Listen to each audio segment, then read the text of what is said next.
I've got 99 problems, but a lich ain't one. Am I right? Yeah.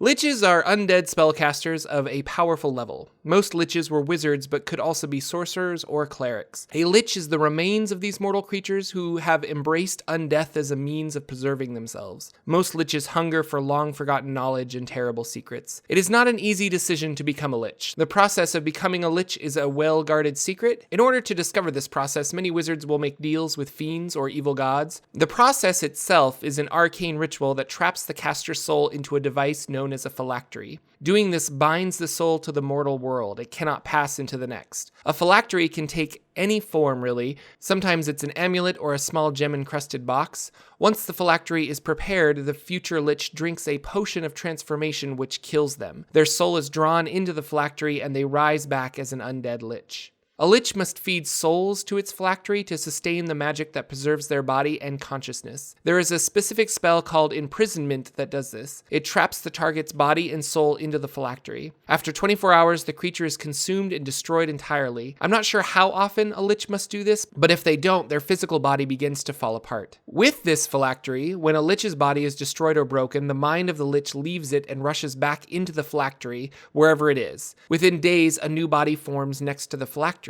To truly kill a lich, you must destroy its phylactery, which can be difficult to find. Liches hide their phylacteries very well as to prevent certain destruction. I mean, the whole point of becoming a lich is to subvert certain destruction, so it makes sense that you would take precautions with your phylactery. Destroying a phylactery is no easy task as well, and often involves a special ritual or item or weapon. Because each phylactery is unique, one must discover its unique form of destruction. In other words, we're leaving it open for the dungeon master to decide. Liches are spellcasters. They are 18th level spellcasters in 5th edition D&D.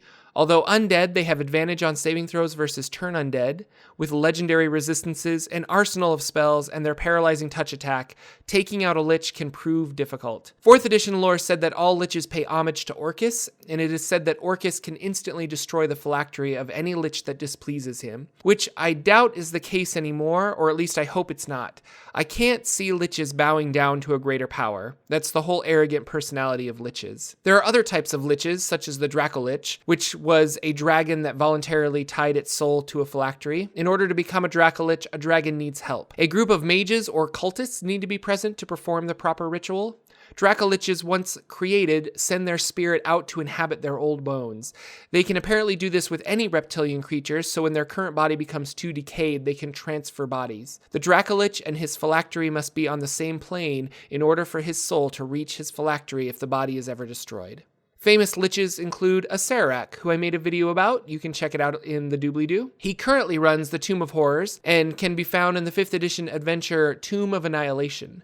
Probably the most famous lich, well, I guess I shouldn't say that. I don't know many liches. There might be some more famous, but a lich that everyone should know is Vecna from the Greyhawk campaign setting. Way back in 1974 with the original Dungeons & Dragons, there were 2 artifacts invented for that game, called the Hand and Eye of Vecna. They were the only remnants of an evil lich, Vecna, who had been destroyed long ago. Vecna's history was mere myth in early Dungeons & Dragons, but was expanded by 1990 with the adventure Vecna Lives. Vecna created a sword and gave it to his lieutenant Cass, and it has become known as the Sword of Cass, another fancy artifact that you'll find in the Dungeon Master's Guide. Cass turned on Vecna and attacked him with the sword. Legend says that the only items remained after the fight was the hand and eye of Vecna.